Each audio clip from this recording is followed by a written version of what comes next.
सभी को राधे राधे और बड़ों को मेरा प्रणाम। कैसे हैं आप सब? मैं आशा करती हूँ कि आप सभी बहुत अच्छे होंगे और मैं भी स्वस्थ और मस्त हूँ। आज है शुभ सोमवार, है ना। सावन का पहला सोमवार है। सभी को सावन के सोमवार की ढेर सारी बधाइयाँ। जितने लोग व्रत हैं उन्होंने तो पूजा पाठ कर लिया होगा। मैंने भी पूजा पाठ किया है। सुबह घर पर पूजा की, फिर जाकर मंदिर में पूजा की। तो आप लोगों ने कैसे पूजा की आप लोग ज़रूर बताइएगा।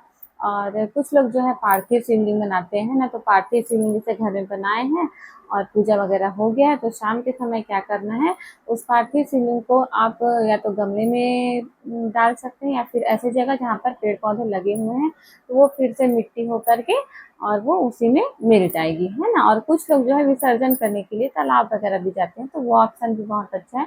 जैसे जैसे अब आपके घर की मान्यता है आप उसके हिसाब से कर सकते हैं।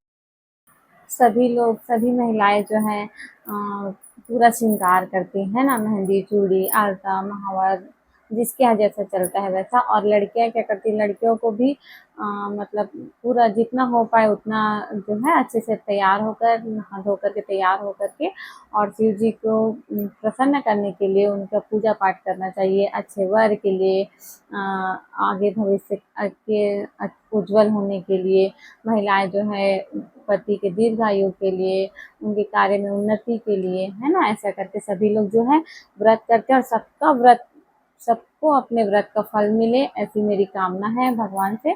और सभी स्वस्थ रहें और सभी मस्त रहें। जो लोग सुबह काम, जैसे घर में तो सभी के काम रहता है, सुबह श्रृंगार नहीं कर पाए तो कोई बात नहीं, अपना सुबह का पूजा कर लिए और फिर मंदिर वंदिर से होकर आ गए। और जैसे थोड़ा सा टाइम मिला दोपहर के समय, तो उस समय भी हम जो श्रृंगार नहीं कर पाए हैं उनको कर सकते हैं। ऐसा नहीं है कि श्रृंगार करके ही पूजा करना है। अगर आपको समय मिलता है तो ये तो बहुत अच्छा है, और नहीं मिल पाता है तो आप बाद में भी जो है कर सकते हैं। जैसे फूल आती है, फूल बेल पत्र वगैरह है, तो शहरों में क्या है तुरंत नहीं मिल पाता है ना, तो एक दिन पहले अपना ला करके फ्रिज में रख दीजिए। और बेल पत्र तो वैसे भी पहले ही तोड़ कर रखा जाता है ना, तो आप फूल भी रख सकते हैं। और अगर बिल्कुल भी नहीं मिल पा रहा है तो मंदिर में जो चढ़ा हुआ है उसको पहले साफ पानी से धो लीजिए और फिर सच्चे मन से जो है चढ़ा सकते हैं ना। पूरा बेल पत्र है, फूल है, शमी का पत्ता है, ये सब हम लोग धो करके और चढ़ा हुआ को चढ़ा सकते हैं। और वहाँ से आने के बाद, मंदिर से आने के बाद बढ़िया धूप दीप दिखा कर के पूजा कर लेना है। और वहाँ से जैसे आएंगे तो घर में बड़े हैं उनको प्रणाम करना है, अगर पति हैं तो उनको प्रणाम करना है, अगर नहीं है वो ऑफिस चले गए हैं तो उनके जब आए तब भी हम प्रणाम कर सकते हैं। जैसे सुबह पूजा करने जाते हैं, है ना, तो नियम तो यही है और अच्छा भी होता है कि हम बिना जल ग्रहण करे, बिना कुछ भी खाए पिए भगवान शिव जी का अभिषेक करें, है ना। तो सुबह, इसीलिए सुबह जाना ज़्यादा उचित है, क्योंकि बिना जल के आप दिन भर नहीं रह सकते, है ना। तो क्या करना है कि सुबह ही हो सके तो सुबह ही अपना जल वल चढ़ा के आ गए, उसके बाद में खुद जल ग्रहण कर लिए। और जैसे कुछ लोग हैं जिनको लेट हो रहा है, घर के काम में व्यस्त हैं, कुछ है या छोटे बच्चे वाले हैं, तो उनको समय नहीं मिल पाता, तो वो क्या करे, जैसे मेडिसिन किसी को लेना, तो कोई बात नहीं, अपने मन में सच्ची भावना रख करके और मेडिसिन ले सकते हैं, जल पी सकते हैं और फिर बाद में जा कर के भी जल चढ़ा सकते हैं। लेकिन कोशिश यही करनी है कि जल जो है ना पिया जाए जब तक अभिषेक ना कर लें। घर का पूजा पहले करना है या मंदिर का पूजा पहले करना है?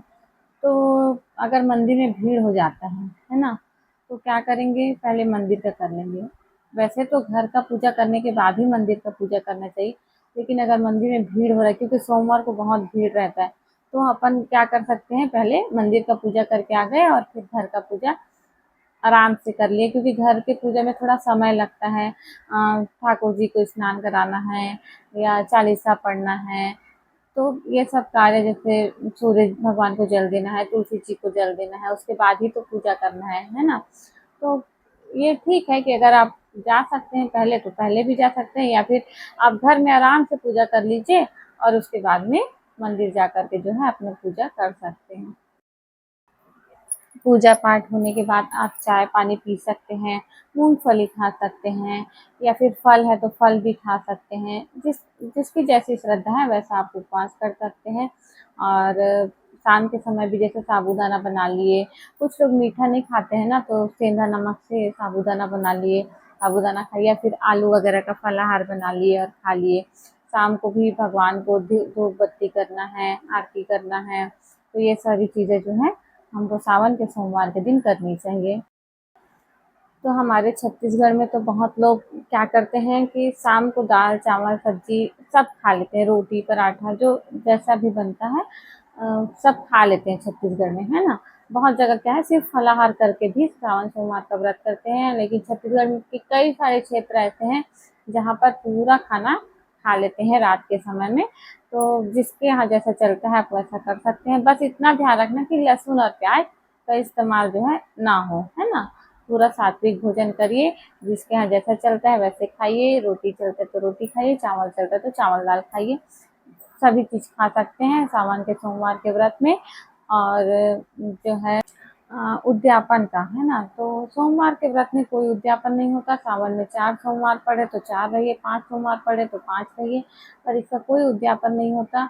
इसको सावन के हर सोमवार में उपवास रह करके और फिर छोड़ देते हैं, उसमें कोई उद्यापन का विधि नहीं है ना। तो इन्हीं सब जानकारियों के साथ अभी का वीडियो समाप्त करते हैं। सभी को राधे राधे।